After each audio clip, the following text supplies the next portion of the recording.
You're listening to RTI Audio, powered by Rocky Top Insider.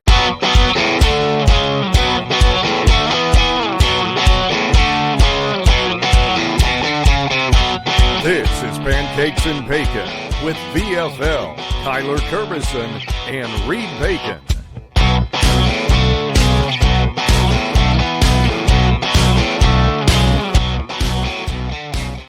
Hello, Vol Nation. Welcome to another episode of Pancakes and Bacon. I'm your host, as always, Kerbyson, joined with Reed Bacon.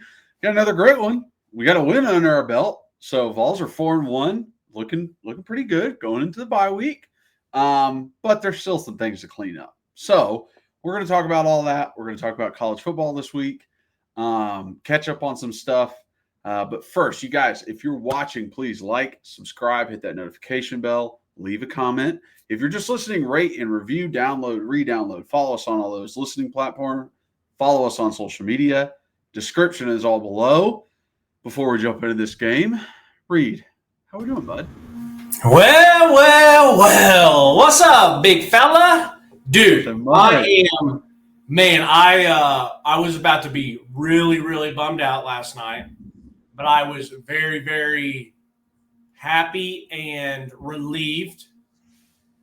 But right now, as I sit here, all I could be is thankful, and that is because if this was a Titans podcast, I would not do it. So I love the Titans as much as I love the Vols.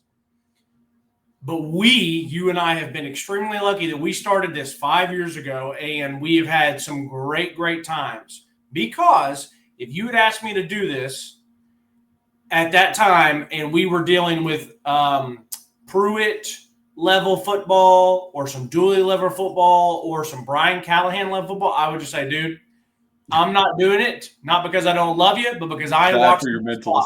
I ain't watching that slop.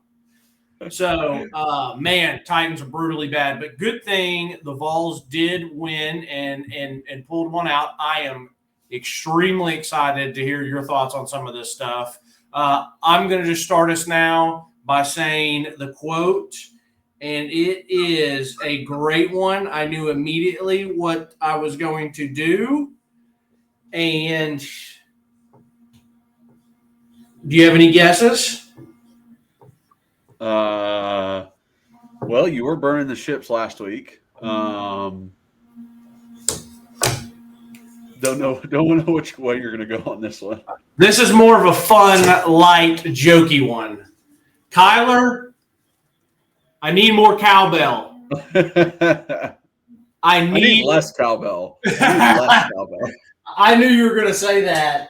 But you know what? If they wanted to beat us, I guess they just needed just a little bit more cowbell. Let me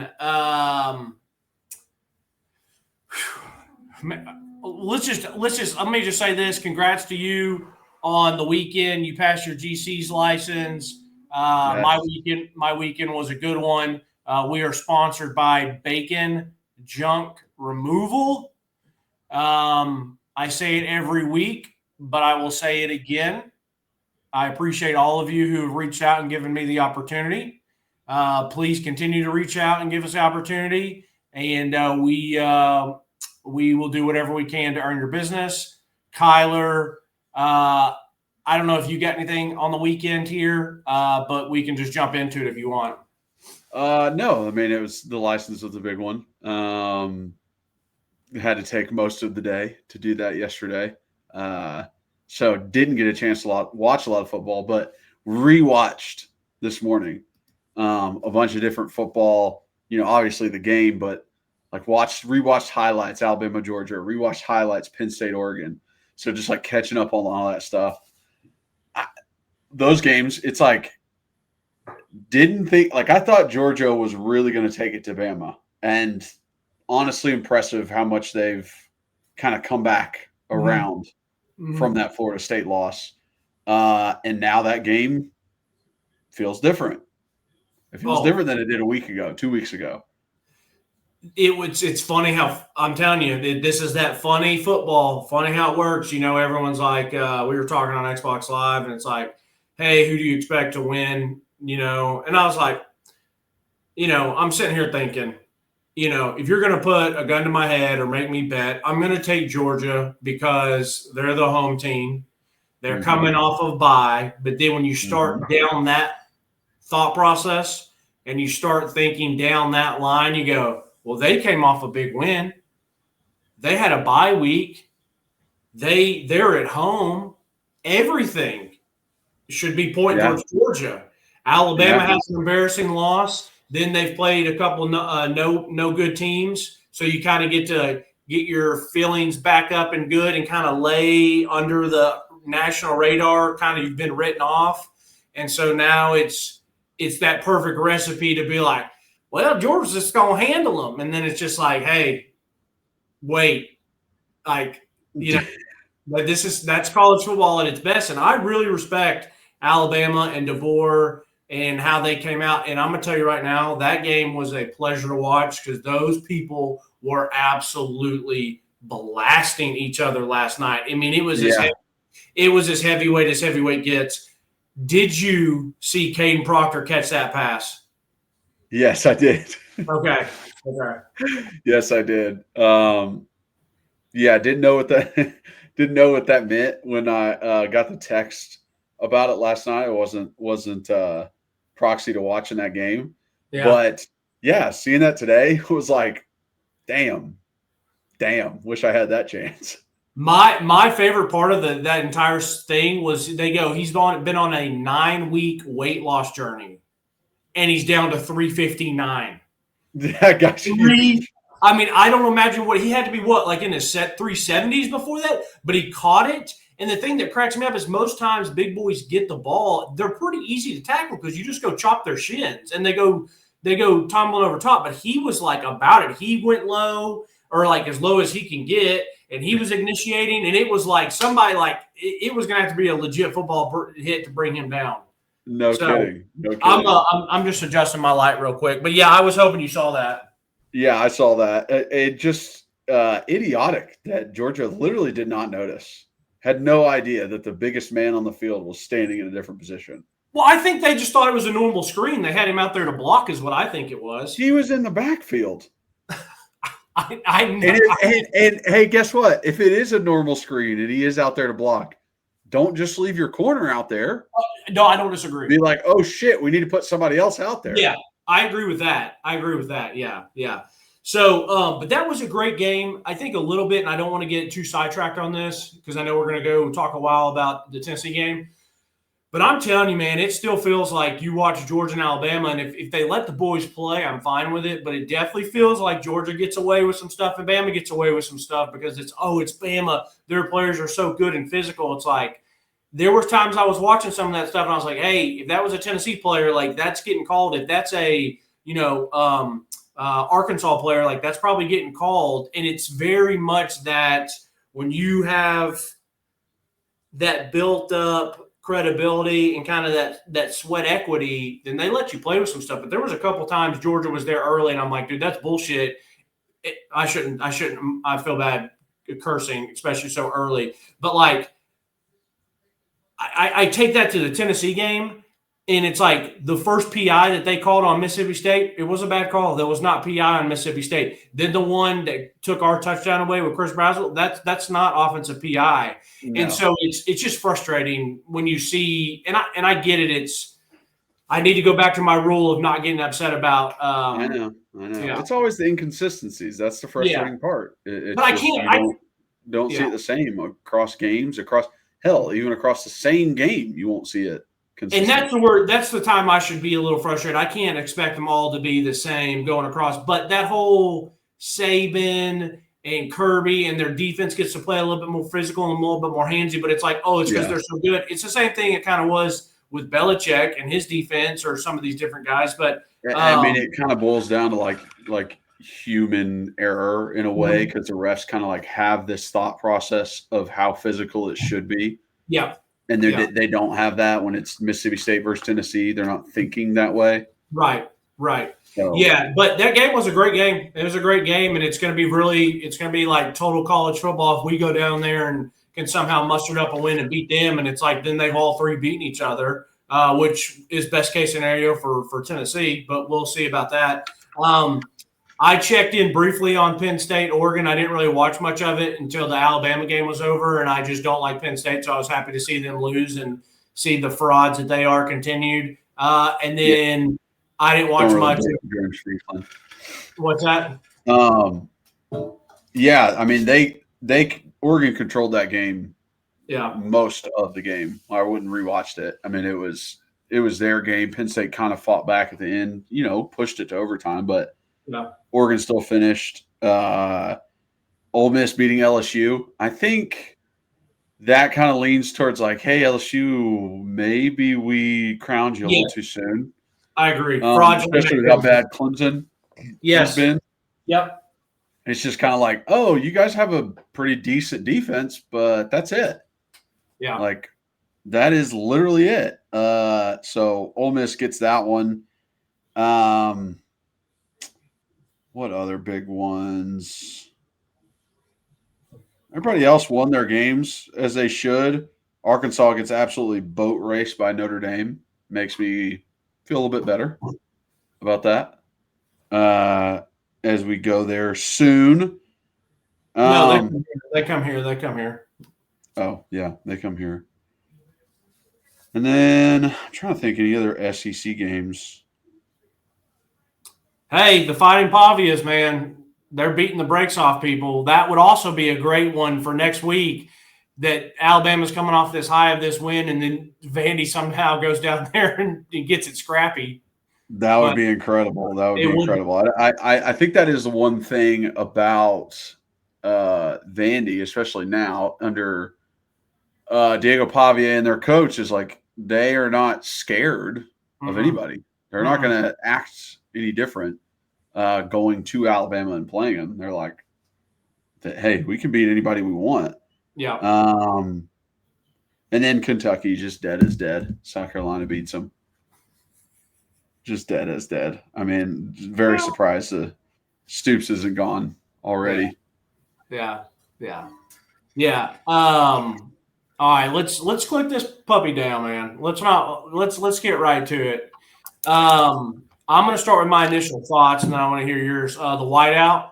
I thought the whiteout looked pretty good, but there was a lot of orange there, so it was kind of an orange and whiteout for the good old Volunteers of Tennessee. I'll give credit where credit's due. The Adidas whites for Mississippi State look very clean in my professional opinion. I think those jerseys look good. I thought some of the gear that some of the coaches had looked good. Like I liked the hat that you're scouting. You're scouting for your scum. No question. I like the pullover and hat that Jeff Levy was wearing, the head coach. So I was like, okay. Not bad. And then I don't know if we want to talk about it now or later, but probably the biggest takeaway for me of this game was the clock management at the end of the game with Heupel. And we've seen we've seen this before, period. Not only against Georgia, which I think you and I have a little bit of a different perspective, and maybe everyone else in the stands do, compared to watching it at TV. Because when we're in there, we're kind of like, all right, what's going on? Like, what are we doing here? What's this? What's that? And then when there's stoppage, when you're at the game and there's stoppages, you truly sometimes don't know kind of like, what's the holdup? Is this a TV timeout? Like, what's going on here? But then at home and you're watching on TV, they explain everything. And then there's been games back where we would get the ball and we had a minute 20, a minute 17, a minute 3. And I felt like we had 1 or 2 timeouts, and Heupel was very lackadaisical. And so, Kyler, last night, I was like juiced of the fact that, like, oh my gosh, like we made a stop. Exactly. Not only did, I'm super nervous that we're going to give something up. And then I'm like, oh my gosh, we stopped them. And I'm like, holy crap, we're going to get the ball back with a couple timeouts. And it's like, dude, like this is it. We're going to go down here and Max is going to have a chance to redeem himself a little bit. And then we don't. And I'm like, after the first play, I'm like, come on, what are we doing? What are we doing? My dad's like, it's all right, we got timeouts. And then I'm like, into something else again. I'm like, we've just gone from a minute plus to like 30 seconds. And I'm besides myself. And I'm like, what the f are we doing? And I tweeted it out. I really, really like Heupel. I like Heupel probably as much as I can without us winning a national championship right now in his 5 years, which I'm not saying that he should have one. But I'm saying I really like the guy. But that was really, really discouraging and really bummed me out. And I thought it was going to come back to bite us. And the last thing I'll say about it is, Kyler, before I hear your thoughts, if he's afraid that we've had the turnovers, we've had the tip passes, we've had the errant passes or whatever, if he's afraid of something like that or a fumble, then that almost frustrates me more that he doesn't have faith in his team to go win the game. I've said it on here a bunch.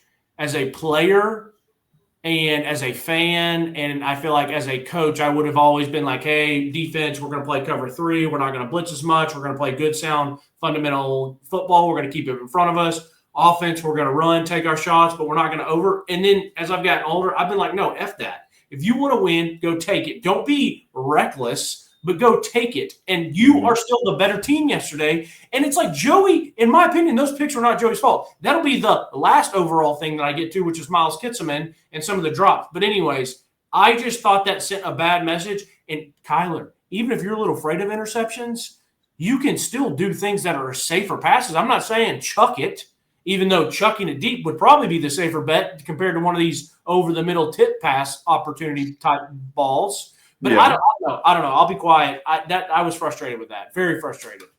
I mean, I don't know if I consider the mismanagement of time on that, like, what was it, second down? Like we got the ball back. It was like we ran it once and it was second down. And then like 30 seconds went off the clock. I'm not – in my head, I wasn't like, oh, he doesn't trust Joey right now. That's why this clock is running off. I think it was just like what should we run? Maybe I should do this. What's going to get the best advantage? And maybe not like just being quick about it. And then all that to say, we're second down on the 49-yard line with 24 seconds and 2 timeouts. And we need 15 yards. That is very, very doable. And in my head, I'm like, all right, like we can still set up for a field goal.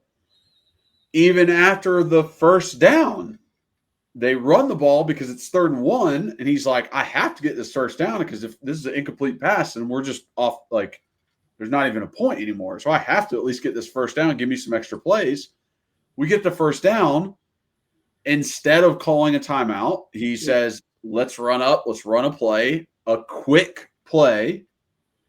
And a fault of Joey is he holds on to it. And I agree. Because almost every one of his receivers did like a little 10-yard hitch. Yeah. Almost every one of them. Because it's like, hey, if it's not there, throw it in the dirt. But we still wasted getting on the ball and trying to run a quote-unquote quick play. I mean, we still – by the time they snapped it, I think we were already down to like 18 seconds. I mean, in like a – No, that was even quicker. After the first down, when we ran the ball, it was like 13 seconds when the ball was snapped. Yeah. So it's like, hey, you throw it into the guy's chest or in the dirt. Like, that's it. No scrambling, no running around, no any of that. And like if he completed a pass, okay, if he literally completed a pass to one of the receivers who was running hitches, it would have been probably close to another first down around the 35-yard line, would have called timeout and gave Gilbert a chance to kick it. So, and then nobody's really talking about all the time he ran out the clock. They're like, oh, that was a good job because they didn't have enough time to get the ball back. You know what I mean? It's just like there's a little bit of revisionist history. But I'm with you. Like, I didn't like that. On like that second, it was like second down after the first play, and the clock's just running. And I'm like looking over at the sideline, like, what is he saying behind that piece of paper? You know, what's going on? So a couple things. If when you were talking about, hey, like he's kind of letting it trickle down because he's over there, like, all right, what do we want to do next? That can't be. Like, you got to know, hey, we've got a minute and some change, 2 timeouts. Like, this is what we're going down to get in field goal. I just didn't think it was because he didn't trust anybody out there. And that's all I was trying to make a point. I was like, it has to be something else. I feel like he very much trusts Joey. But then I look at it the other way, and I know you're just throwing that out there, but I'm looking at it another way. It's like, dude, Heupel not being prepared for a situation like that. Like, what are we doing, dude? Like, one of the best offensive minds. Like, so you're going to look at it as, hey, I don't think he doesn't trust him. I'm looking at it if we had to, we'll never know, what Heupel actually really was thinking. But I'm more of like, dude, I think he's prepared and knows what he's doing. I don't think he wants to give the game away. And anybody that says, oh, well, he did a good job not giving them the ball back, like, dude, go win the game. Go win the game. And if you don't, if it turns over, trust your defense and make that kid make a pressure kick. I was thinking about this a lot. And let me say this too. I did not listen to what Heupel says. I usually always listen to the post-game presser, but I didn't last night because I was on the phone when I was driving home because I was out watching it at my parents' house with my dad. So I was on the phone, didn't listen to it then. Then I got home. I'm watching Georgia, Alabama. I didn't watch it or listen to it today. So it's like I'll go back and listen to it probably this afternoon or this evening. I don't think anything that he's going to say is going to make me change my mind because I'm like, you still got to go win the game. And there's ways to try to go win the game semi carefully. Like I said, you don't have to be a madman about it, but you like – there's nothing that anyone can say to me that's like, you got to go try to win the game. Like, there's nothing that's going to change my mind about that. And then what was another point that you shoot? There was still a chance for a field goal. No, yeah. That's all. I'm just mad that there's nothing that someone can say to change my mind that he completely misplayed that. And if anyone's saying, I haven't heard anyone say it or looked on Twitter or seen someone say it or haven't talked with anybody that's like, well, at least he didn't give Mississippi State the ball back. Like, I haven't heard that. And if someone did say that to me, I'd be like, well, that's a loser's mentality. Yeah, definitely. So, I mean, like, now that you watch that, now that you're taking it in, you've slept on it for a day, are you worried moving forward about end of game situations? I mean, yeah, there's no reason for me. I mean, it's Mississippi State. You're the better team. I know that they're the home dog, and the one thing you can't do with the home dog is let them hang around, let them make plays, get the crowd into it, and then you look up and you're in a fourth quarter game, which is exactly what happened. But you have an opportunity. You're one of the best offensive coaches. Your quarterback's been playing outstanding. You got a wide receiver who's a freak right now in his own – as bad as Staley and Miles and Mike have had bad moments, I don't want to say as bad as they've been, as bad of moments as they've had, you still got Chris Brazzell over there. It's like we've almost swapped, and not really, but with the Georgia, you're like, hey, go for the throat. And I'm like, no, you kick the field goal because it's an 8-point game. This is like, you got to go win the game. And I think it's unacceptable that we didn't even at least get I'm not saying a 60 or a long 50. I'm saying it's unacceptable that he wasn't at 45 yards, 46, 47 yards, at least kick something. And even if someone came back to me and said, well, Reed Heupel knew and felt that he had a better chance in overtime, I'd say, why? What makes him feel better in overtime? Yeah, no. Than getting 30, 40, 30 yards for a kick at the end of regulation. Anyways, not to keep pounding on that because no one's going to really change my opinion on that. But, man, I'm getting frustrated with Miles Kitselman, and I don't know if it's because of his age and it's because of, like, kind of the hype this year and the I don't want to say hype, but the kind of what we needed of him. What's the word I'm looking for there? Kind of the expectations, what we needed of a guy at that position. And the guy's just missed too many opportunities. I mean, it goes back to last year, and I'm sitting about when Nico throws him like a third down and got to have it ball in Georgia. And then, like, he doesn't come up. I'm not going to say he drops it, but he doesn't come up with the play. Then you got Georgia this year, and he completely whiffs on a block that could have potentially sprung Deshaun Bishop for a closer kick or scoring a touchdown or whatever the case may be. I just feel like with Miles, it's just too up and down, inconsistent, and that you can't have that. And it is funny. I had a buddy text in the group and was like, I mean, going into the season, everyone acted like he was Gronkowski, and which is funny because people were talking about how high of him, but and Brayley's had drops. I mean, Braylon Staley cannot muff that. And then second punt, he can't let that just go. That's one of my biggest, dude. That's one of my biggest pet peeves in all of football. I can't stand that. Like, even if you don't want to catch it as it's dropping, you got to be there to catch it on that bounce. I'm not talking like the first bounce because you never know what's going. But that bounce started to like trickle.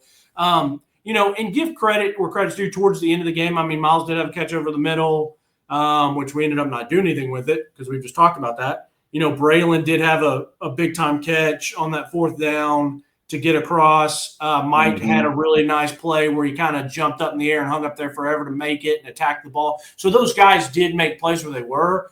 But if you are dropping some of the drops they were making and missing some of the blocks they're missing on the edge, then you're not going to go down to Tuscaloosa and win that game. You might drop one at home against an Oklahoma if you are not dialed in on those little details. No, for sure. I'm sure that was very frustrating for Joey throughout the game because it was all throughout the game. The first drive, Braylon drops an out route. Mm-hmm. Okay, now we got to kick a field goal. The second drive, I think somebody drops like a touchdown. Mike Madden is the bomb. Yeah. And it's just like Star drops it on the bubble when he's got blockers out in front of him, and it's just like man. I'm gonna get to that one. He dropped that, but there's a really frustration point for me on that one. Are there any other? I felt like Joey played really well all game, and there was just some like bad execution on our part. I did not feel like it was Mississippi State like taking it to us or anything. Like very much felt like some bad execution. When you needed it. So we can start on the offensive side of the ball. Okay. As we start, little slants over the middle, finding zones. Love it. Love to see it. We got Deshaun Bishop hitting the hole fast and in a hurry. I like the thought process of a little tight end screen out of play action to Kitzel, but didn't turn into anything. And there was a screen later. There's a running back screen later that it just doesn't seem like they're on the same page of like the location of the screen. Where it I think it was the second to last drive, but like Star is like almost at the hash to like outside of the pocket, and the three guys blocking for him are the interior three linemen, and they're just going straight up field.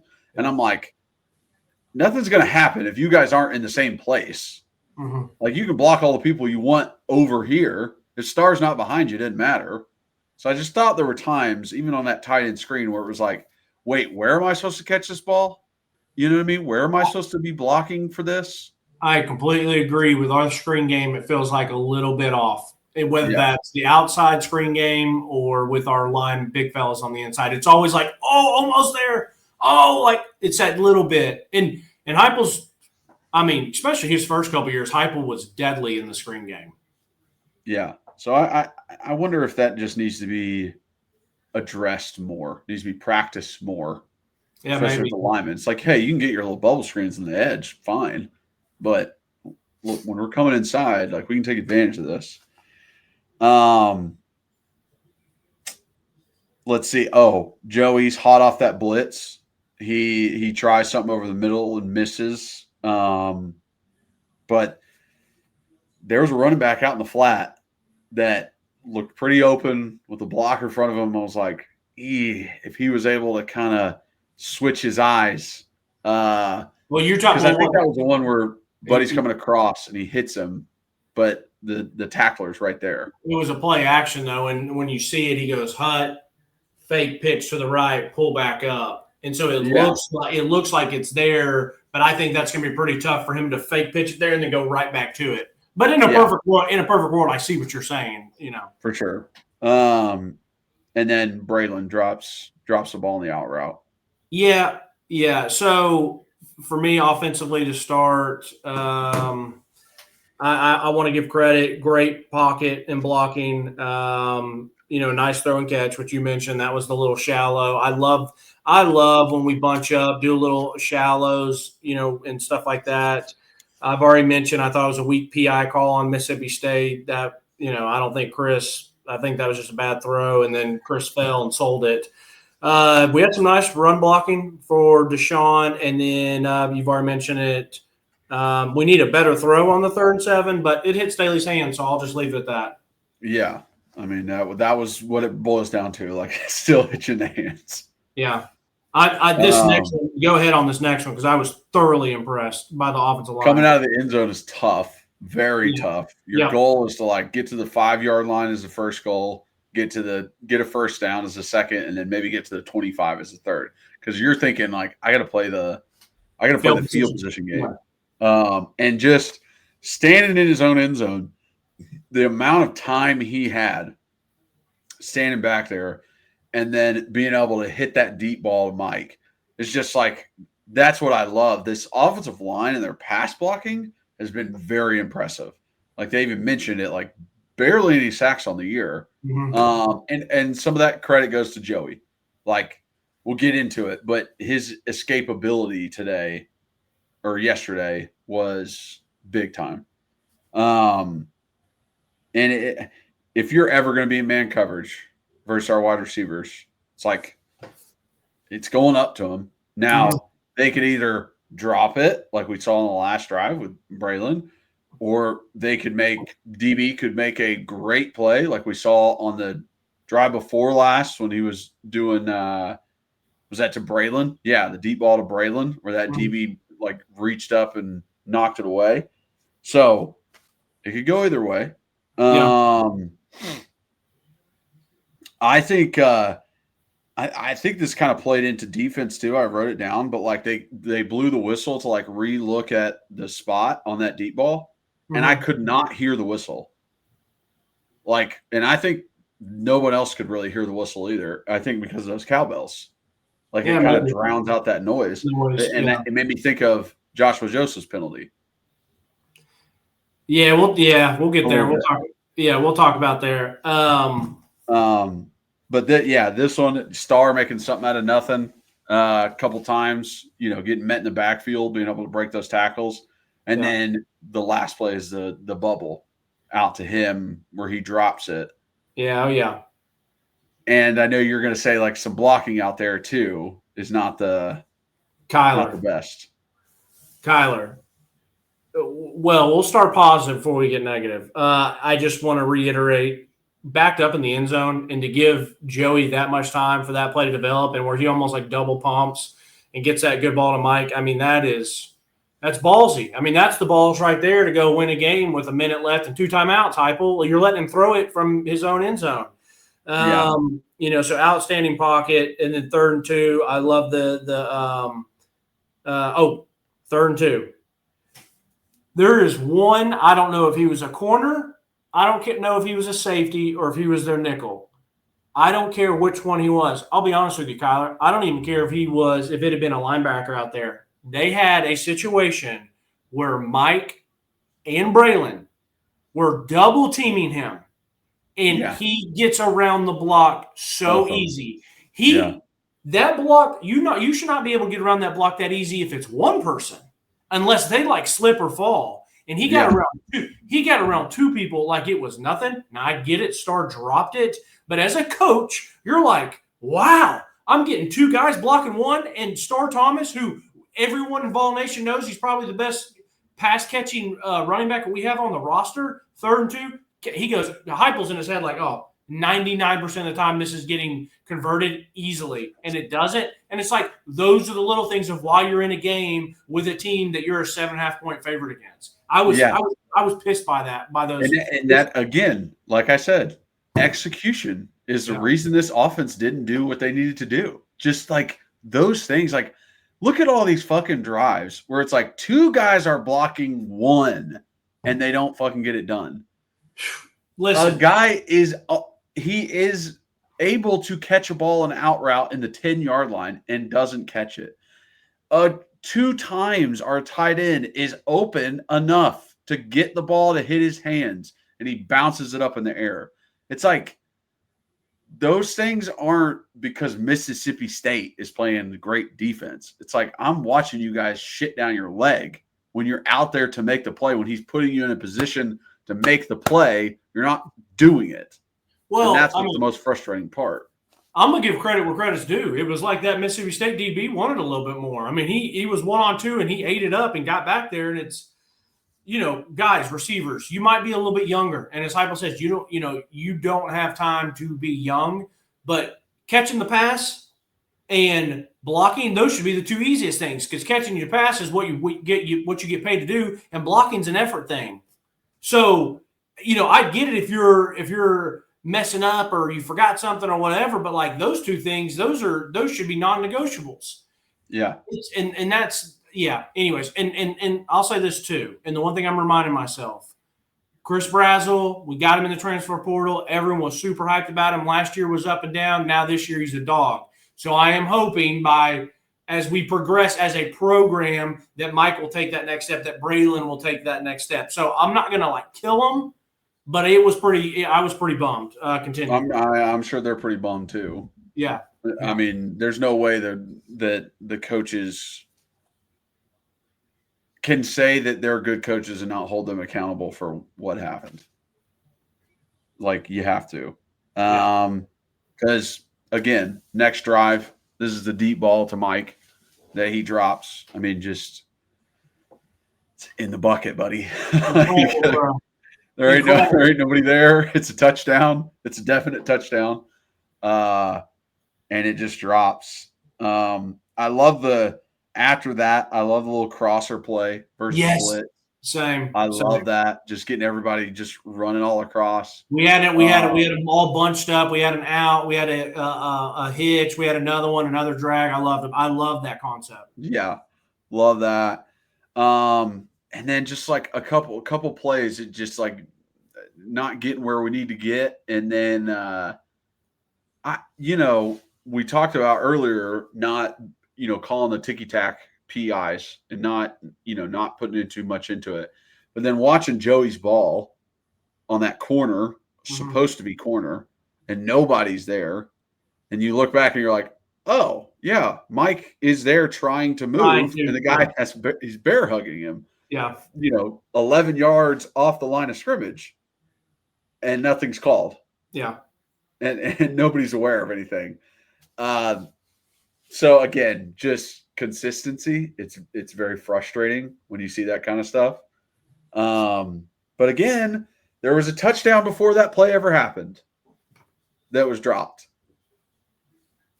So, and it's so different when you actually take advantage of your opportunities and score touchdowns, how the game goes, how the game feels, how the momentum shifts with the other team. Like, that stuff matters in the long run. You're like, yeah, well, they still were able to score, this many points. But it's like, man, if you just execute when you need to, you put these people away. Yeah. You don't have to worry about it later. Yeah, I think that is. I said it to start the year, and then I said it a couple of weeks. Hey, I don't think this is the Arkansas game of last year. I don't think they're going to have the horses. I was pretty impressed with Mississippi State. They basically Tennessee. I mean, they run a lot of the same stuff that we do. I thought a lot of their run scheming and stuff was great, which we'll get to when we talk about defense. But they were better, and it started to be that recipe of the home dog. And like you said, all these plays add up. Defensively, we started the game perfectly. Hey, go out, 3 and out. Let's get the ball. You go down and score. It's 7-0. And it's automatically putting pressure on not only those players, but the coaches. Maybe take the crowd out of it. How do they want to be able to, continue to coach the game? So I agree completely. All these things matter. I try to rationalize and be like, well, Mike dropped that one. Well, Mississippi State dropped one too. But, we're supposed to be the better team. You know what I mean? Like, exactly. They're the ones. they're the ones chasing us, so I shouldn't have to be playing that game. But anyways, continue. There are higher expectations on our 5-star wide receiver than theirs. Yeah. There just is. Yeah.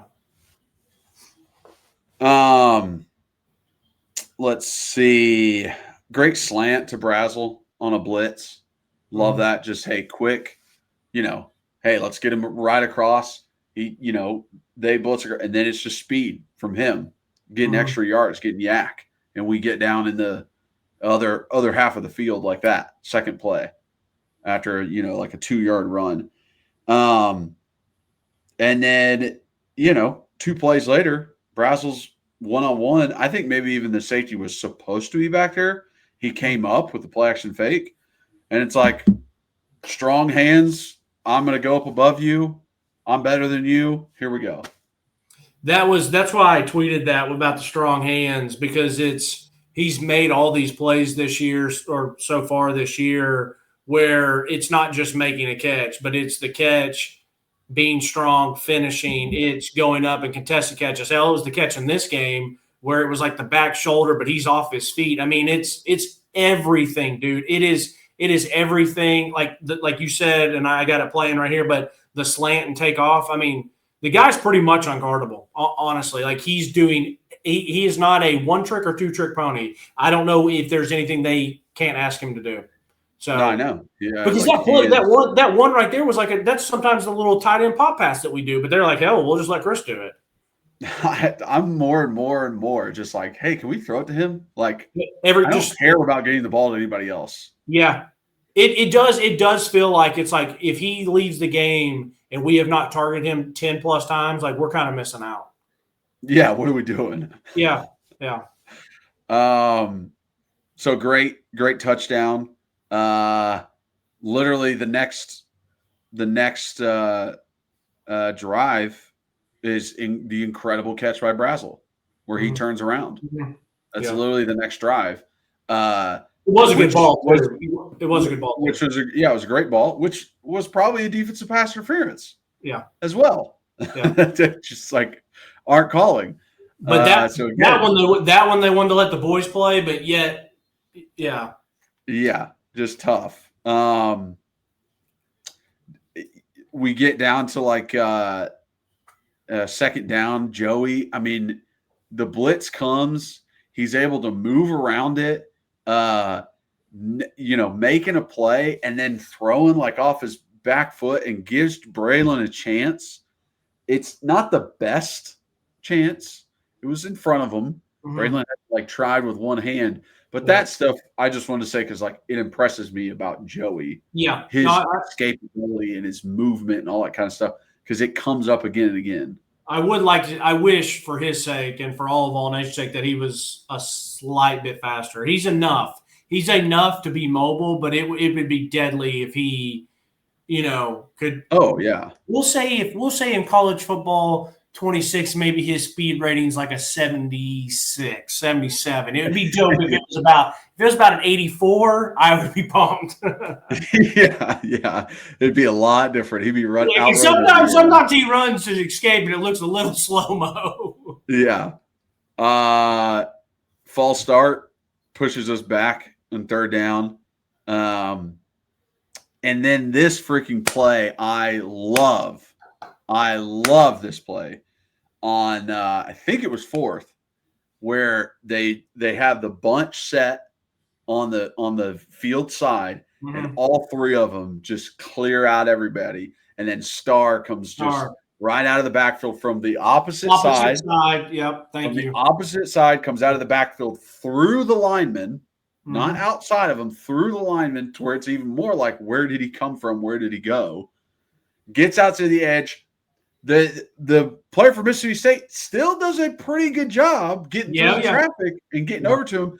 And Star makes the stiff arm to keep that drive alive. I was a little nervous there, but I was happy to go for it. And as we said, and why I tweeted it out, I was like, thank goodness it was Star that was in the game on that. And I do really appreciate the opposite side because as a linebacker, and if you're a linebacker and I'm sitting here watching and it's the quarterback and he's got one on each side, well, if I'm head up so I'm on the right side of the defense, then I'm going to have Star. And it's a hell of a lot easier for me to get Star if he just goes out and I go out with him compared to where he crosses face and then I have to be like, oh, shit, I got to get that way too. And was it a play action and I got to get my depth or what? So just those little baby wrinkles, man. I appreciate that so much from Heupel. Yeah. Then we had Joey with a weird miss. I think it was I just wrote down like missed throw by Joey. I'm trying to remember which one it was. I feel like it was the one outside. Yeah, I think it was the one outside to Miles, where Miles was kind of on an out route that was like 5 or 6 yards. Oh, yeah. Yeah. And it was just like over. Joey didn't have pressure, and he just overthrew him. Yeah. That was weird. Didn't really expect that. Hey, these guys can't be perfect.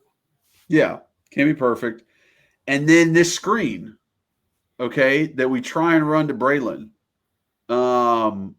where he comes in, I think he comes in motion on it, if I'm remembering right, gets out to the flat, turns back, and then it's like he falls and is not able to like get to the ball. And I'm trying to figure out, like, is this a quarterback thing, not put in the right spot? Is this a Braylon thing, not setting up in the right spot? Because I could almost look at it as Joey's trying to lead you upfield with his throw, and maybe Braylon's not ready for it. Or is it like, hey, Braylon's like, I'm supposed to be here. You're supposed to hit me here. Right. So I don't know who it was, but again, execution. Right. Like, I'm calling these plays to work, and you guys are not executing these plays. Keep going. Missed field goal there. Next drive, Braylon drops a swing pass. I mean, it hits him right in the hands. He drops it. Pass pro, great.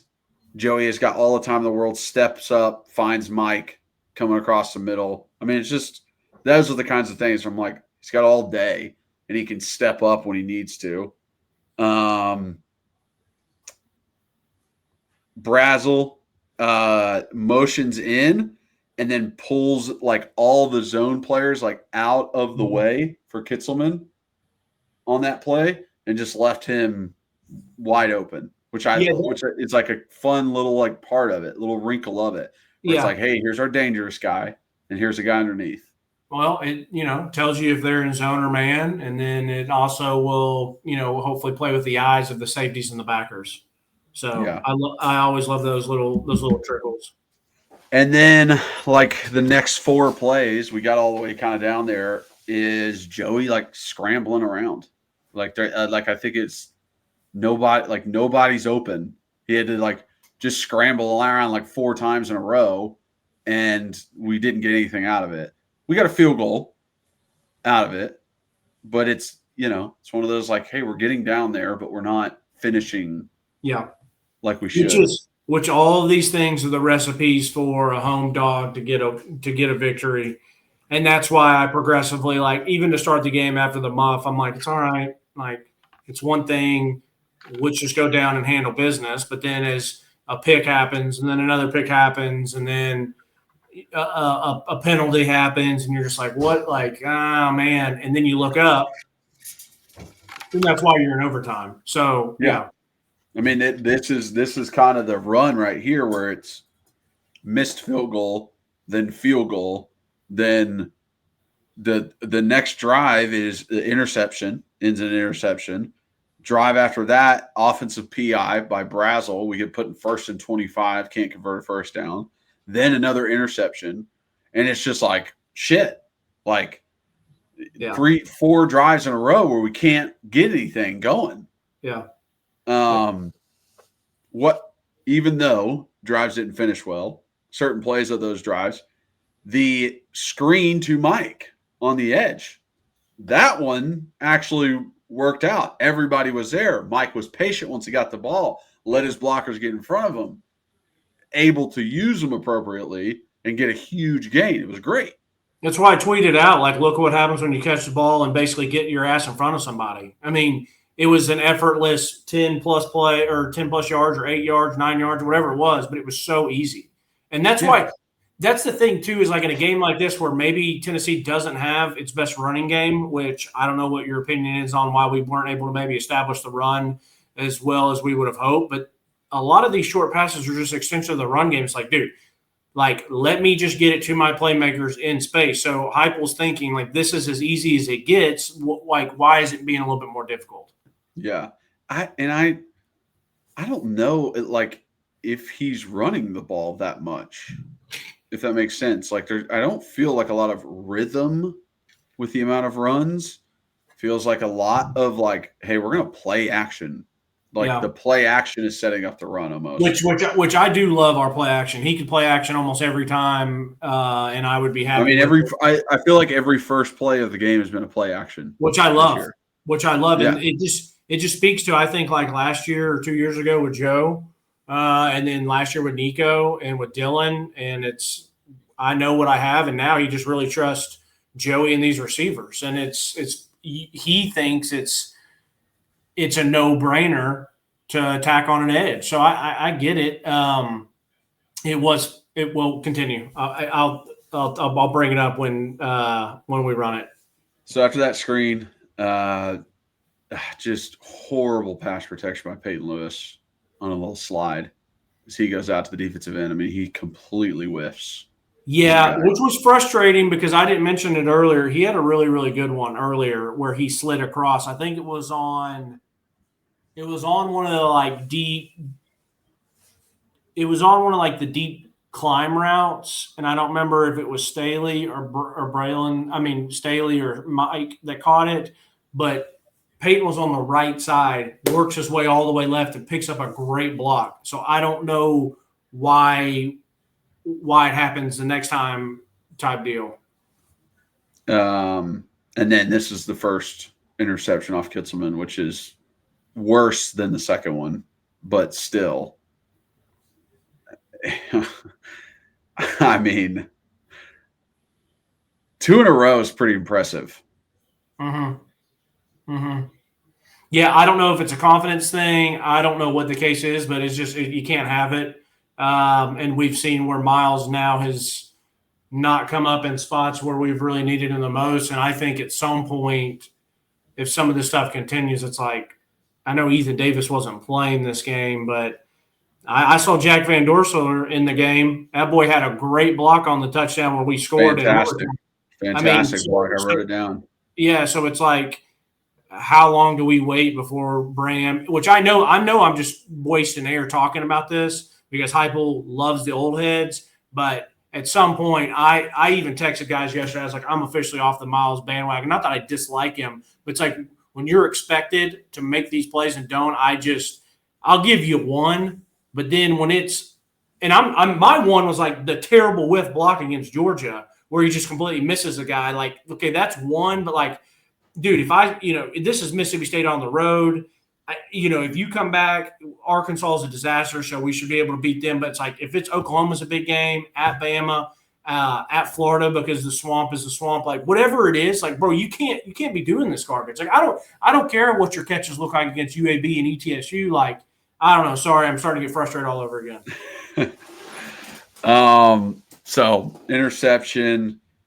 Next drive is the offensive pass interference with Brazzell, which is just like insane that they called that. I mean, Buddy fell over. And they drop 8 on 2nd and 3rd down. And it's like nobody is open. That's that one too, by the way, besides how bad the call it was. That's the one right there where I wanted to see what would have happened if we scored and gotten that momentum back. And we finally, instead of swapping field goals or field goals for touchdowns, like we were able to get the tutty. So that one hurt. That one hurt a lot. Next drive, Joey misses Brazzell on like a dig across the middle, kind of just throws it high and behind him. A lot of people there too. A lot of people there. Yeah, no, I mean, nobody in his face. Like Joey was protected. Don't know where that was. And then literally interception right after that. Just really putting it on the defense. Next drive. This is the big one. This is 6 minutes or 5 minutes off the clock. Fourth quarter, have to have it. 2 fourth down conversions. Quite a drive put together. You get Jesse rolled up on right at the beginning. So David comes in. This is his first time playing. So I felt for the guy, but I love that they're like, hey, pull around there and block somebody for your first. Yeah, I do too. I like that too. Yeah. Like let's get you warmed up here. Let's get you warmed up. Hey, I appreciate David. I mean, that boy came off the bench and he didn't just put his helmet on and kind of look wide-eyed. I mean, he came out, he was dapping people up, he was getting his punches in on Wendell, he was talking to the assistant offensive line coach. Like, he was getting in there. I saw him give a little headbutt, like, all right, it's my time. Like, let's go. I appreciate that out of the young man. Yeah. Just got to be ready. And by the way, I do want to side. When I saw that roll up on Jesse, I was super nervous for Jesse because he's been outstanding. Yeah. But I felt bad. I felt bad for him personally because I want him to keep playing this out because that guy has a really, really bright future. And our offensive line's played really well. And if we can bring a 5-star off the bench, that's great. So I was so. And Jesse came back out for the. He did. And that's what I was going to say. When I heard, Jesse Perry's back in the game, I was so relieved, and not because I was worried about David, but because I was like selfishly, injuries for players, man, it just kills me. I hate that for them, but it was great to see him back. We got a couple screens in a row that don't work. We got a tunnel screen where I got Sham kind of stuck in no man's land. He like almost went to block a guy, but then didn't block him, and then kind of was sitting there. It's like, especially on screens, you got to go. Mm-hmm. You got to go. And if somebody's behind you, like in a weird angle, you're not going to get them. You got to go and go to the next guy.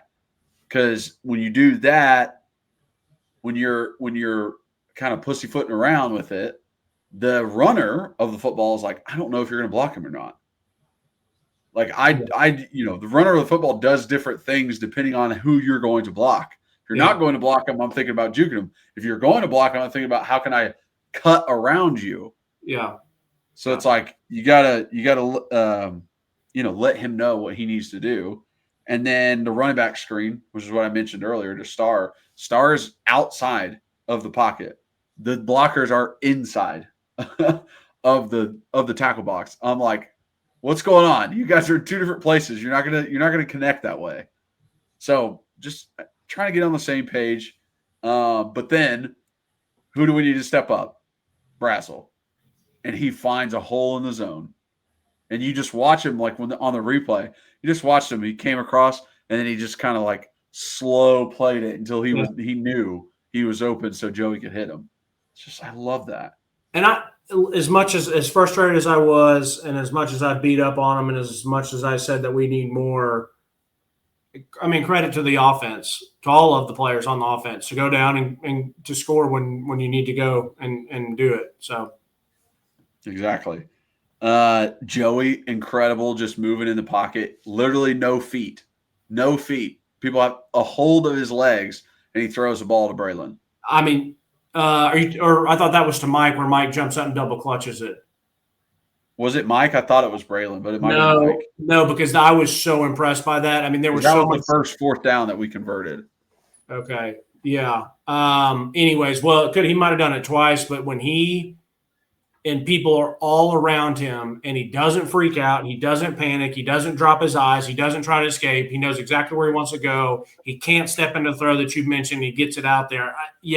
I was very freaking impressed by that. Very impressed. Water break. Then you got David getting a false start, which did you see what they did? With you, buddy.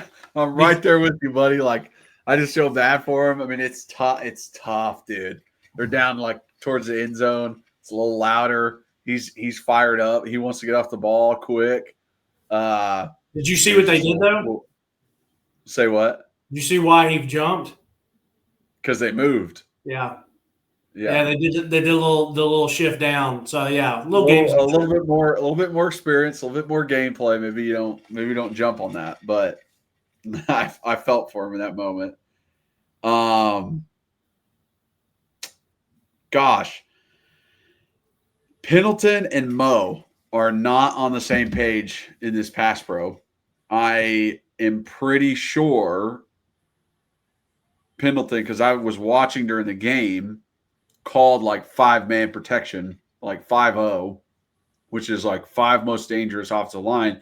And you do that when you've got like a head up defender on the center, then you got defender in the B gap, defender in the B gap, and then edge guys. So you got 5 across the front.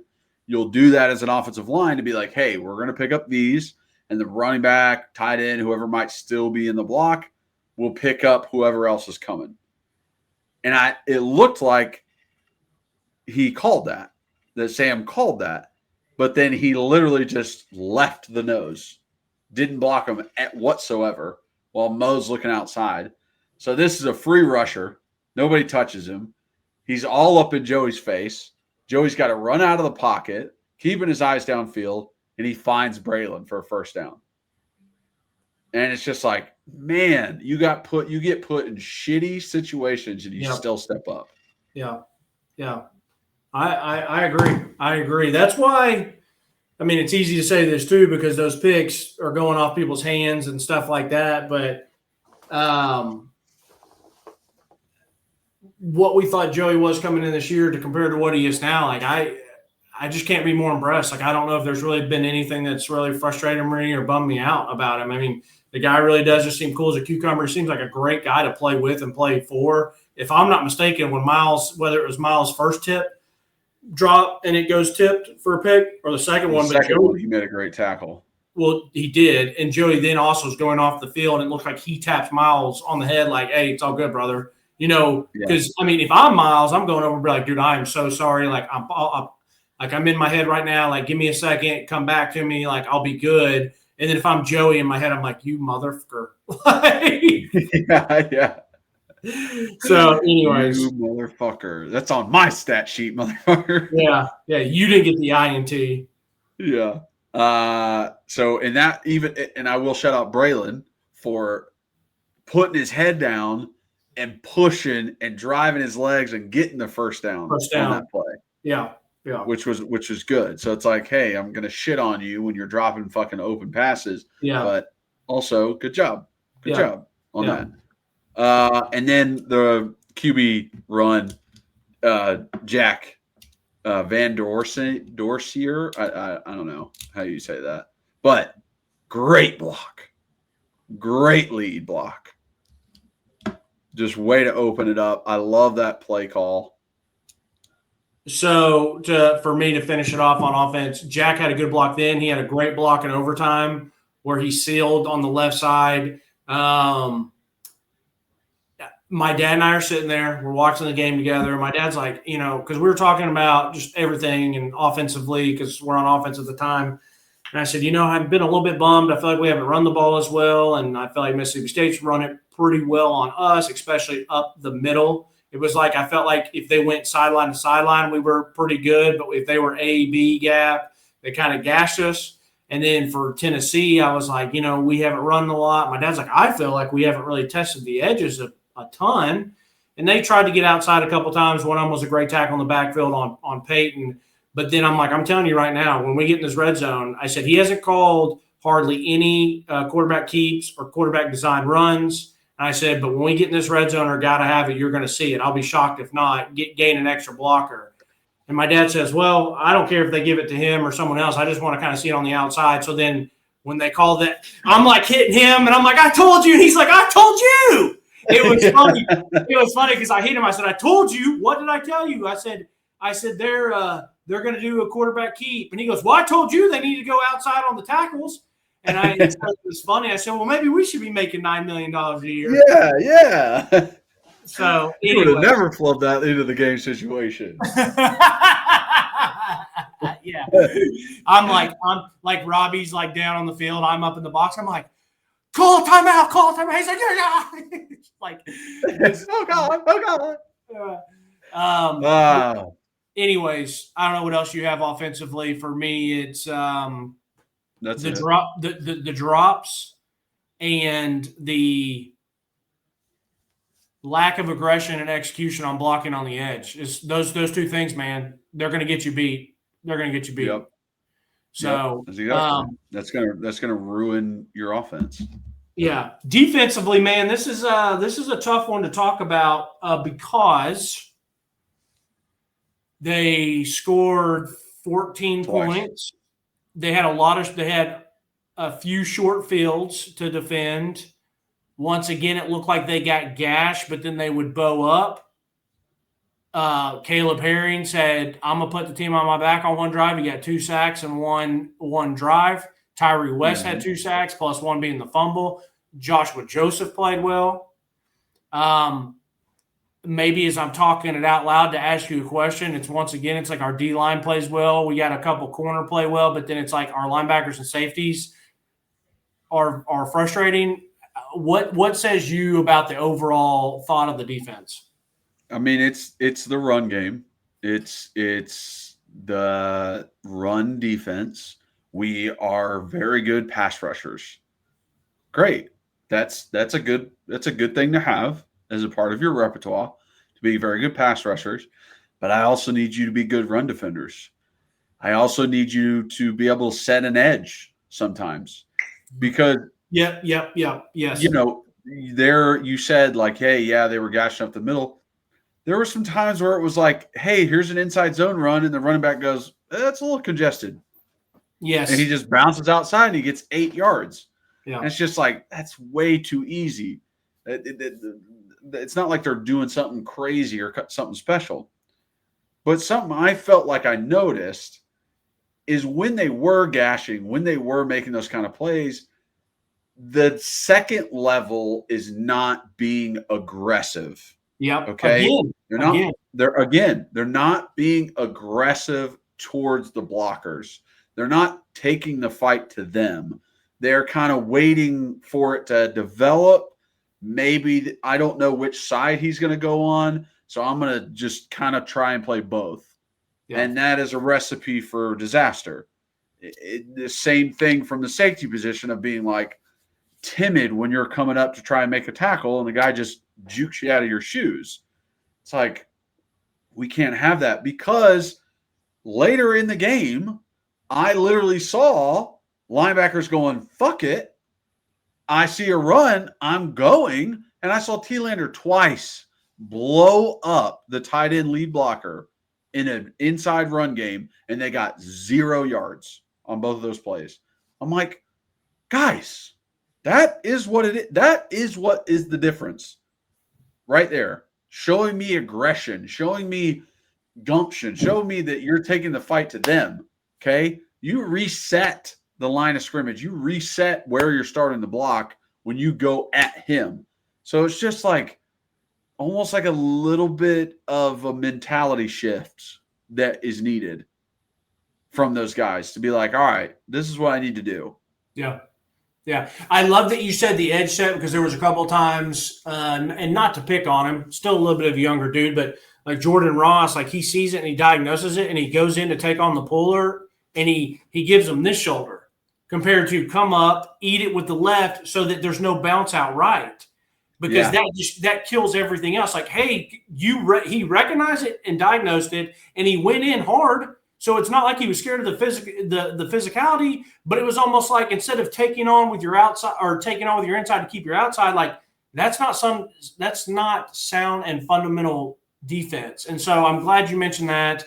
And I agree with you. It's the point of attack again. I mean, watching some of the stuff Mississippi State did, watching Alabama and LSU, or watching Alabama and Georgia again last night, like when Tennessee goes to Tuscaloosa and they've got some of these big, massive offensive linemen, and DeBoer's going to try to do what Georgia did where they're going to spread you out, but they're also going to come back with some power game. Like, you're undersized, and the only thing that you're going to be able to do is just try to bring it to them.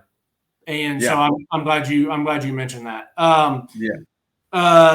Defense, man, like I've already mentioned it. You started out perfectly. Short, easy pass, ate it up. Run, eat it up. And then here we come I love seeing Jackson back. Yeah, it's nice. He's got that juice, man. Like he brings the juice like a little bit Omar Norman Lott, which it seems like we've missed. But then you got Double J, who's head up over the center. He stunts all the way around to the outside. Jackson eats up the middle, and him and Dom just collapse it, and they all meet at the quarterback. And it's like, hey, great, 3 and out. Now we're going to get the ball. We're going to go down, score 7-0, and Mississippi State's sitting there holding their their. I caught myself being vulgar, and then Mississippi State. But then I know. A drop punt. I know. Which I'm like, we talked about last week about Boo and his want to and his fire, and that maybe he is like really concerned about punt return, but not necessarily defense. And then we don't see him out there in punt return. And the first 2 times, it's Braylon, and he drops it, and then he doesn't even go for it the second time. And it's like, okay, maybe we put back the guy who's done it a few times. You know who was out though, and why he wasn't back there was DeJuan Morris, because it's been DeJuan Morris and Boo, and now DeJuan was out, so that's why Braylon was back there. So you were kind of at your third stringer back there, but it doesn't matter. He's a scholarship wide receiver. He's got great hands. You still got to catch it, even if you don't return it. I expect you to catch it. Yeah. Okay. So then they got an end they around. Get the ball back. Yeah, end around, nice eyes. I thought it was pursuit good by Edwin and Arian. Then you got a great play by Jay. I thought this was a little bit of a soft call, in my opinion. You see it sometimes where the guys got them held up and they straight up body slam them. Okay, I get that one. But this one, he kind of just like almost like twerked him off or whatever. And I think that one's tough because defensive guys and offensive line, well, I'll just say football guys in general, you go into a completely different mindset, or at least I did, and a lot of people I know, you go into a completely different mindset when you're going to play a football game. Like that flip has to switch. And so it's still early in the game where he is all out, physical, violent, and you're wanting him to come in, make a play, grab a guy, and then just stop all of a sudden. Like, that's tough. But that's what the great teams do, is like they know how to control it and they're very disciplined. So I'm not trying to give him a pass, but that could have been one where that happened and they just kind of go and the refs like, all right, like we're gonna let this one eat. Like, don't do it again, because it wasn't like extremely violent. Your thoughts? Is that kind of? No, I'm with you. I mean, it wasn't egregious in my opinion. It's tough to hold back, and that's why I even mentioned like how close was that whistle to him finishing that. Yeah, I agree. If he's already like bracing to pick this dude up when the whistle blows. No, he had him. He was already. Yeah, you meant pick up. Yeah, he already had him wrapped up. Yeah. They run a counter. Literally, we slant away from it. It was awesome blocking. Awesome blocking. They sealed everybody. And then I just was like, Arian is waiting for the puller. He's sitting there waiting for him. Yep. Not moving, not going forward. Just like, all right, come to me. Mm-hmm. And that's very frustrating. Mm-hmm. I agree. It looked beautiful when they showed the back angle of it. I mean, that's like teaching tape for Mississippi State. So exactly. All right, keep going. Great push. This is next drive. Great push by Tyree. Outstanding tackle by Colton Hood. Colton Hood, I can't say enough good things about you, man. I didn't know your game when you got here. We heard you were doing pretty good in practice, but going into the season, he was going to be once everyone stayed healthy and Jamad got back healthy, then you're looking at Colton was potentially our 4th DB, because you got Jamad, you got Ricky, and you got Boo. So Colton at best was like, oh, if he's our 4th, that's awesome. But then Jalen McMurray, we've at least seen him play some decent football. So we're like, is Colton going to be – like going into the season, I was like, if Colton's as good as Jalen McMurray, like I feel like that's a pretty good win for us. Yeah. The guy's been outstanding. And I don't know if you've heard the news, but I was listening to the radio and they talked about it a little bit. But now, like, they've got Colton projected as a first-round draft pick. So now you got Jermon McCoy as a first-rounder. And so it's like we could have 2 of the best corners in all of college football, maybe the entire best corner class. But, Ricky's out now for the season. Does Jermon come back? I don't know, but we got a freshman over on the other side. He's pretty damn good too. I agree, dude.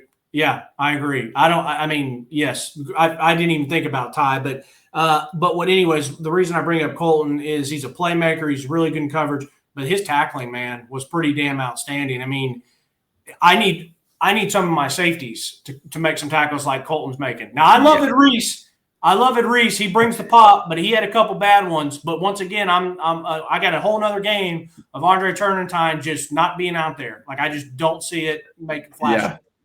Just not like that. I know what play you're talking about, where it's just like, what are we doing? Mm-hmm. There's a guy running in your side. It's cover 2. Nobody else is going to get him. Yeah. Yeah. So, yeah, good play by him. Got to fill the punt. We talked about it. Boo comes on a blitz, literally unblocked, and doesn't do anything. That's the kind of stuff I'm like, no one touched you. You came into the backfield. And nothing happened because you went no man's land of whether you should go to the running back or stay with the quarterback, and you didn't do anything. Yeah, but I feel like I kind of give him some because being in that position before, like he was playing sound football. He was making sure the guy didn't take it, and he didn't need to run with him. And so I don't hold him on that one. I get what you're saying. He landed with a great open field tackle on that play. Yeah, but I don't want to kill Boo on that one. I thought he was just reading his man, and it was kind of like a read option. They chose to give it. But anyways, then nice stop. Got to fill the punt. Let's keep this puppy rolling. Tyree eats. My gosh. Hey, I'm telling you, that boy Tyree, when he gets back there, I know the one of them or maybe both of them, it doesn't look like the guy sees him, but that boy finishes. The play by Boo on the next drive. Yeah. Where he shoots his gun and just takes Buddy out. Love it. That's what we saw last year. Yeah. On him. This is the interception. Eason and Bailey on a twist for that pressure. Yeah. Just all up in Buddy's face. And again, like, I ain't worried about our pass pro. Like, I'm not worried about the pass rush. Like, we're going to be good in pass rush. It's all like, are you even going to give yourself the opportunity to pass rush? If it's 3rd and 1, you don't have that opportunity. That's a great, Kyler.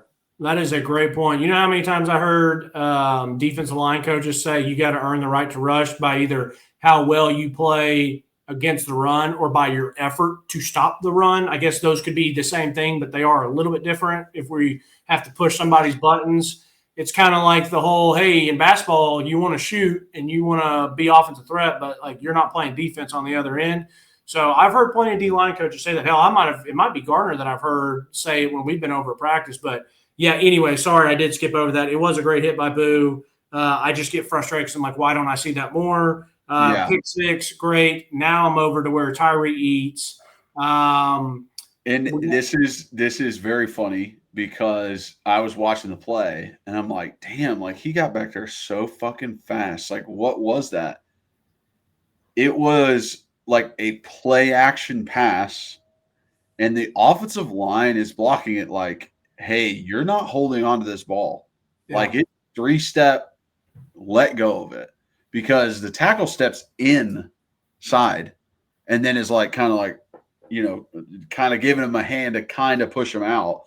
And Tyree's just like, okay, fine. I'll just go around the outside edge of you. Yeah. And, crushing Buddy. And the touchdown later in the game was the exact same play. They ran a little play action. That tackle went down. His first step was inside to sell the play action. And it's like, that's your hot side. And Tyree just lays him out, makes him fumble. Buddy doesn't know where he is. And Joshua Joseph takes it. But it was funny. I was like, oh, shit. Like, damn, Tyree. And then it's the exact same play. Wow. Okay. Nice. I didn't catch that. My thing was when Tyree hit him, I was like, holy smokes. Like, he rock Buddy. And I'm thinking, like, man, it'd be nice. Like, this is just me being a fan. I'm like, damn it, go for the ball too, dude. Like, because it's starting to get to that point in the game. And then which I didn't say that. I'm just like, that was awesome. And I'm like, man, that'd be great if as he's going, if he swipes down for it. Well, when he hit him and he fumbled, he did not swipe for it. He just hit him so hard that it popped. Yeah. Exactly. So nice by Colton and Jalen. Good tackles, good pursuits, good coverage. We got lucky on the drop bomb. I got again. Caleb was not ready, dude. He was not ready for that speed. Oh, it ate his Caleb cushion Beasley, so fast. he was not ready. He was like going back to his spot, like where he should be. But as soon as Buddy took off, he was like, "Oh fuck!" Yeah. Got lucky by that. Nice tackle again by Colton. But then on the 3rd and 8, I hate Colton's pre-snap. Or it's 3rd and 5 actually. So it's 3rd and 5 or 3rd and 6. Now maybe it's 3rd and 8. I can't tell my handwriting, but I feel like he's deep at the sticks. He turns the wrong way, and he's deep at the sticks. He gets his back pedal, and then he opens up to the outside, thinking Buddy's about to take off on him or maybe go like on an out route. But I just thought that was one of his worst reps that I've seen, which it happens. But if we're just coaching the teaching tape, I'm like, I want to know what I'm assuming the defense was the way he bailed, like was cover 3 or cover 4, maybe. But I'm sitting there like, what made you worried that he was going to beat you? He was never within 5 yards of you. So it's that's what I was like. Did the wide receiver sell it enough? Like put like a little head fake or something? I'm like, he's not that close. When he turns, he's not that close. I know. So I don't know, but that was a way too easy pitch and catch for a guy that's that good of a corner. Once again, guys aren't perfect though. 3rd and 4, Jackson had a great push. This is what I've already talked about where Jordan Ross turns, shoulders. T-Lander gets murked, which once again, it's third and 4, and they bring that quarterback in. It's like, what do you think they're going to do? What do we think? You think it's going to happen? You think he's going to air it out? And then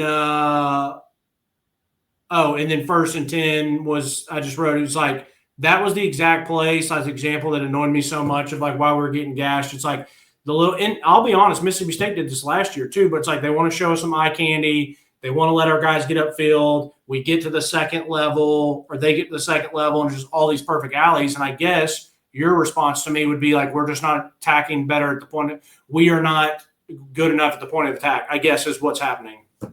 I mean, yeah, I even wrote down like on the plays before, like T-Lander on the backside, like literally takes himself out of the play by going backside to try and get to the right. And it's like, what makes you think that you're going to go away from where the ball's going and then catch up? And then I got Idris like coming up, but then his eyes are down.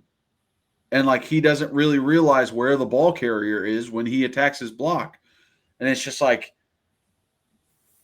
in the grand scheme of a defense, everyone is supposed to have their space, their area of what they're taking care of, their gap, however you want to look at it. Sometimes it's not gap specific. Yeah.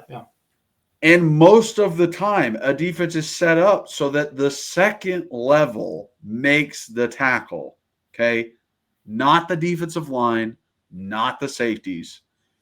So when there's gashes and big holes, I can go look at the defensive line and go, okay, what are they doing that's making this so easy?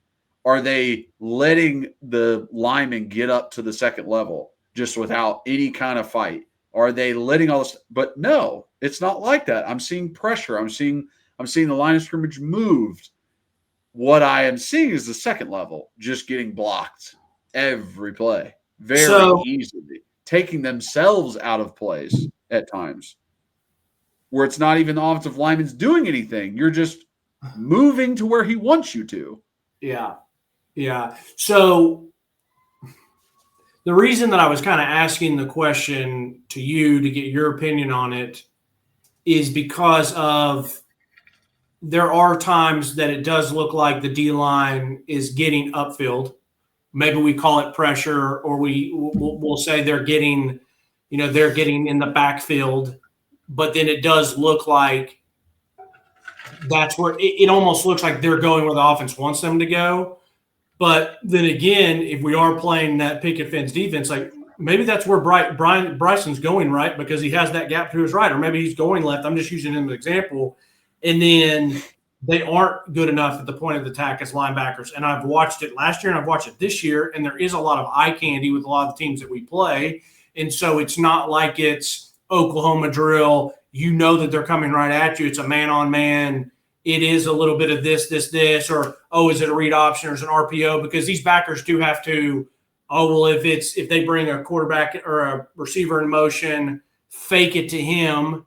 But then they also, after they fake it to him, did the quarterback keep it? Did he hand it off? So there is a lot of eye candy. And so that's why I would be so interested to be in a defensive meeting to kind of like, what do they teach them? And maybe it is just a really hard job what they're asking the linebackers to do of like, your eyes aren't just on a fullback or a guard and then you just go eat it up. I'm not taking back the fact that they need to be more physical at the point of attack, but maybe that their mind getting involved and those eyes getting involved is what's slowing that up. I guess maybe could be the case. Yeah, no, I think it could. I think it could be a factor in there. But I also watch and see them when they recognize it's a run, making bad decisions. Whether it be, like I said, T-Laner going to the backside of the play. You're doing my job for me. Like, as an offensive lineman, I look at that and I go, thanks. Like, thank you for getting out of the way. Or just like not having their eyes down, not really punching, like getting hands in fucking chests, guys, when the guy comes to block you. I don't get the and then he's just pushing you 4 yards downfield. No, that I agree with. Yeah. Get your hands into him, set his ass up so he's not moving you, and make it to where you're on the outside, he's on the inside, or he's on the inside, you're on the outside. Where it's like you can control almost two different areas because you're using his body in one area and your eyes in the other. And if you don't do that as the smaller guy, you definitely don't have a chance if you're trying to play the like peek around. I can speak from experience. There's a couple times I've tried to peek around and I ended up on my back. So it's you got to bring it and kind of stunt them. I forget where we left off. Oh, I remember where we left off. So the touchdown run. I thought Bailey got held at the DN position. I mean, I thought it was pretty obvious and they didn't call anything. And I was just wondering, like, what's the rules out there on contain? Like, is Bailey really the last line of defense on that play? That was one of those ones where it was like a little bit of a bounce where he just kind of bounced outside. Which play? Their touchdown run. The first one. Yeah. Well, no, their second tutty. Their second score. The one because they scored after the muff, but then the second one where he bounces to the right side. Yeah. It did look like everyone got sucked in hard. I mean, T-Laner was inside. There's nobody over there. Yeah, T-Laner was inside. McMurray was inside. I watched that one a couple times. I think they just got sucked in from pre-snap and he bounced it. That's all I could tell from that, but from my angle. But I know what play you're talking about. Yeah. Yeah. So I also thought like Bailey got held, and I'm just like, if it's ever going to be called, it's going to be on the edge of the line of scrimmage where it's easiest to see, and it's right next to the freaking running back, and they still don't call it. I'm like, okay, well, screw us then. It's a valid point. Let's see, where do I have on the next possession for me? Edwin and Arian both missed. 3rd and 7, Ty, Dom, and Edwin. Intentional grounding on this. I think it's the next play. The quarterback, he's still inside the pocket, throws it deep. There's not a soul in sight. Oh, and they're just like, it's just miscommunication. That's a good point. Refs don't say anything. Don't throw any flag. That's a good point. It is funny. I've never thought about that. In all my years of football, I've never thought about that when a guy just they chuck it deep and it's like, receiver wasn't there, miscommunication. But it's like it is kind of the same rules, I guess. There was nobody there. Yeah, if you're in the pocket, no one's there. I guess you're right. Yeah, and they didn't call it. They didn't. There was literally nothing about it. It's a good point. I never thought about that. I mean, fucking refs, dude, they're bad. Because he wasn't under pressure, though. No. Yeah, you just let it go. So maybe that's the difference. Is like he wasn't under pressure, so he's not like. That's maybe the defining line of intentional grounding or just like a miscommunication. This is where on the defense possession I am. This is where Caleb Herring decided to eat up, gets a sack where it didn't look like he just smoked the guy off the edge. He just kind of kept fighting. Must have been some decent coverage, and he did get back. He jumped the snap pretty well. Yeah, and then he jumped it really well on that 3rd and 8 to finish it. Yeah, he did. I thought before that 3rd and 8, Idris had a pretty good open field tackle. Yeah. Because I was like pissed at him to start the game. Yeah. So I was like, all right, that was pretty good. Hey, I'm telling you, if he does come, though, if he makes that tackle, it is coming with some heat, and I appreciate that so much. Yeah. So that was good defense. That's them bowing up. Then let's see, Moy and JJ getting into the backfield. I mean, it was a party. It was a party back there. I have it pulled up right here. It is Moy whips his guy, reads the read option. He said, "You know what? You didn't hand it to him. I'll still eat him." And then so he takes his guy. JJ eats up. He's using those long arms to get all the way over there because he's coming from opposite side. And I'll give credit. Jalen McMurray is coming and has got the pitch man. It was beautiful. Yeah. Let's see. Hood kind of gets caught on a little switch route. Doesn't really see what's going on. And then the next play is when they call PI on him when he's holding on to the guy's jersey. Literally, when they replay the play and you see it from like the top angle, the ref that's behind both of them is the one who throws the flag. And it almost is like, how did he even see that from that angle? It didn't make any sense. But that's just like, those are just ticky-tack. And like, is it a pass interference or was it a holding? Like, let's be honest. Like, did he really prevent the guy from be able to make the catch? No. Or did he get a little tug? That's a 5-yard penalty versus a 15-yard penalty.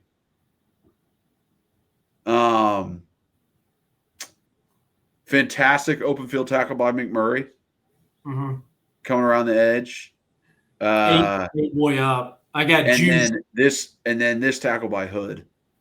Oh, incredible. Awesome. Eason with a push up the middle. Gets it bouncing outside. Didn't Tyree have a good push on the – oh, maybe that's earlier in the game. Never mind. Sorry. And then Hood just shoots his gun. Love that he got his hat across and wrapped up. And wrapped up. That makes a fucking difference when you're out there tackling. Sometimes those DBs, which Boo is a good example, Boo just goes in there, which Boo goes a million miles a minute, and he shoots his gun and he brings the pop, but he doesn't always wrap up. So it's no. Let's see. Okay, that was half.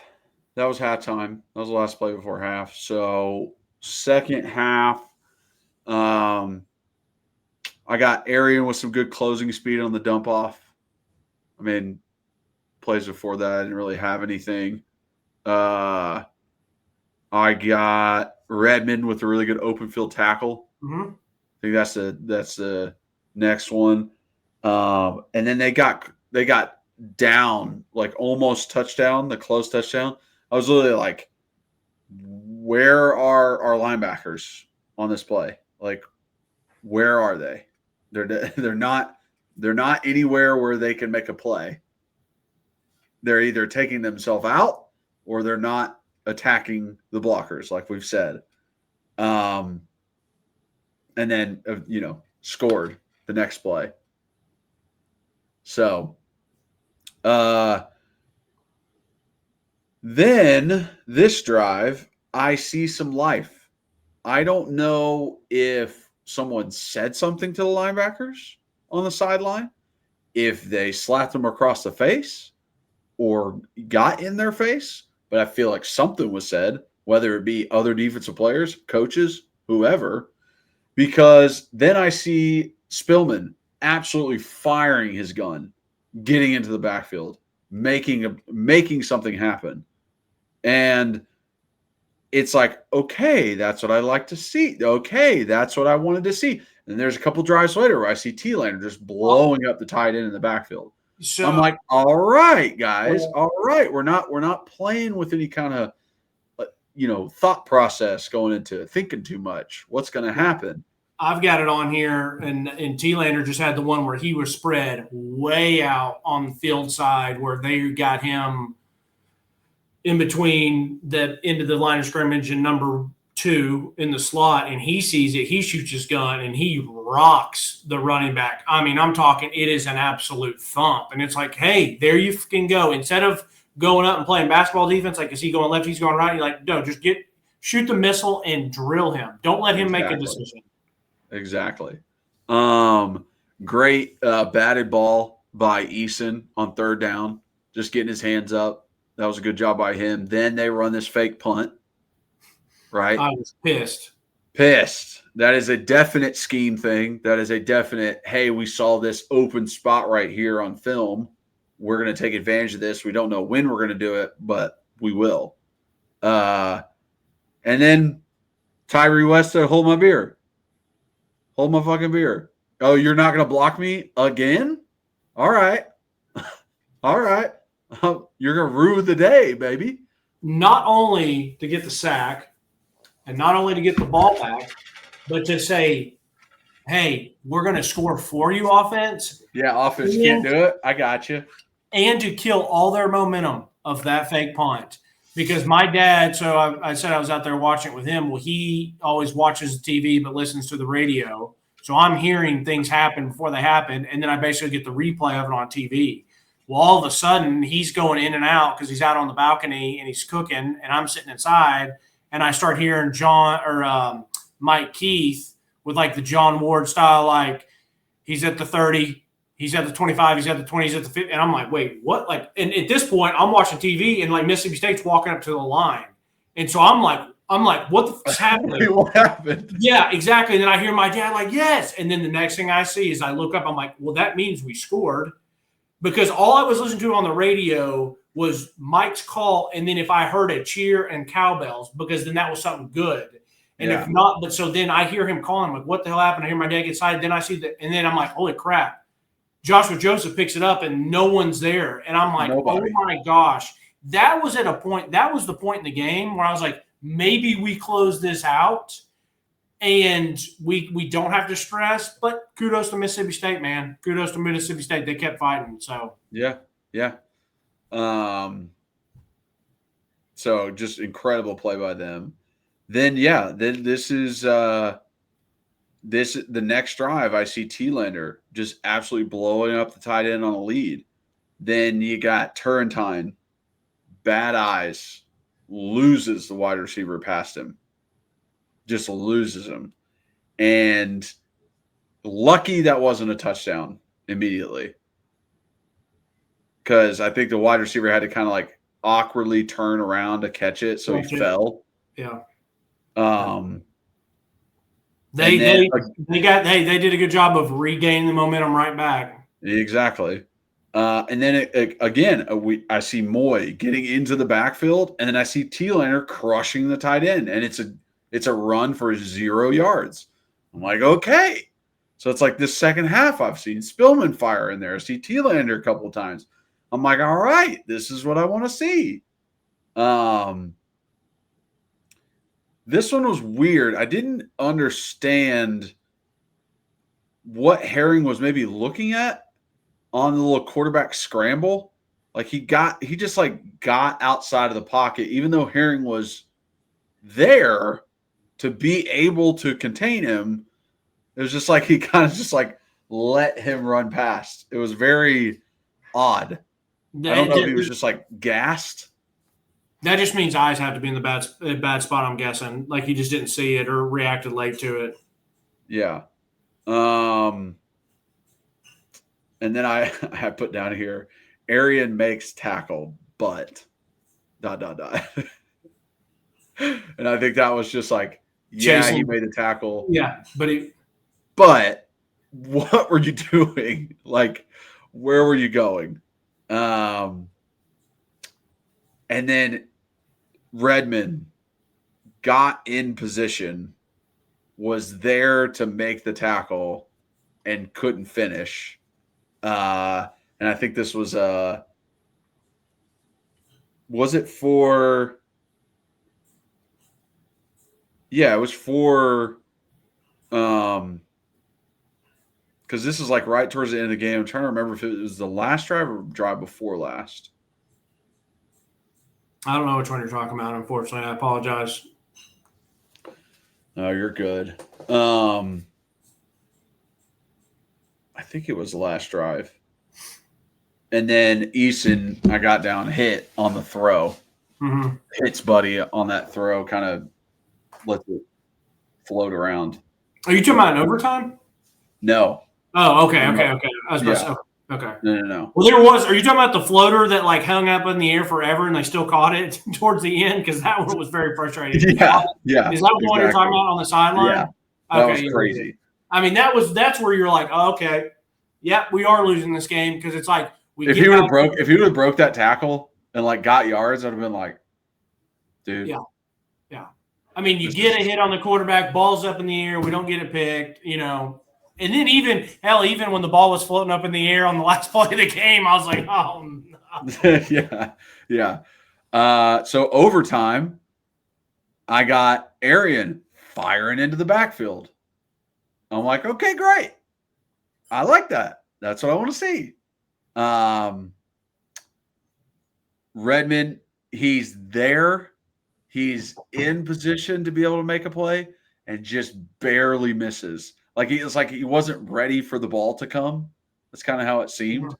But he's just like, he's there. He could have almost picked that off. The one on like the edge, the sideline. Yeah. We had a couple of those. He had that one, and then I think Colton Hood had one where Colton Hood jumped it and missed it.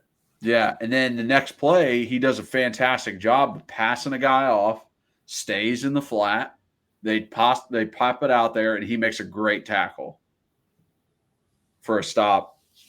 And then of all the shit that we might give to Arian, he made a great play. On the last play, he made a fantastic play with his eyes and with his anticipation because he's back there. He's in his zone. Tight end comes up, does a little curl. He sits there with him for a second, kind of puts hands on him. Then he reacts and goes, he's going to try and hit this guy across the middle. And he last second gets over there, gets his hand up, bats that ball away. And that is all just right here. Reaction, eyes, and, how am I playing this football? Instincts, anticipation. Yeah, I agree. It I really was so frustrated that we didn't try to go win a game, but then you got to reset, and it's like, oh, hell, I don't have to reset. I'm not playing or coaching, but I'm sitting there like, okay, we're going to overtime now.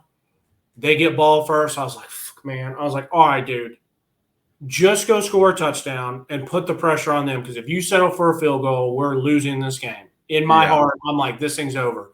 So it was very fortunate that it's like, oh, we got a good block. Oh, he's going to get some yards. Holy he scored. So then you're like, okay, now we're not losing this first overtime, at least, unless they score and go for two. But anyways, you start to feel like you can take a little bit of a deep breath, and then it comes out there and the defense, like, I mean, as much crap as we are giving them or as frustrated as we've been with, and like I said, the one thing that frustrates me the most is getting gashed in the run game, because usually stopping the run is an effort thing, and so that's why it pisses me off so much. But just like the Georgia game, I was heartbroken and bummed out that we lost, but I wasn't like super mad or anything because I thought we were dead in the water. Well, this one I would have been really pissed if we lost because this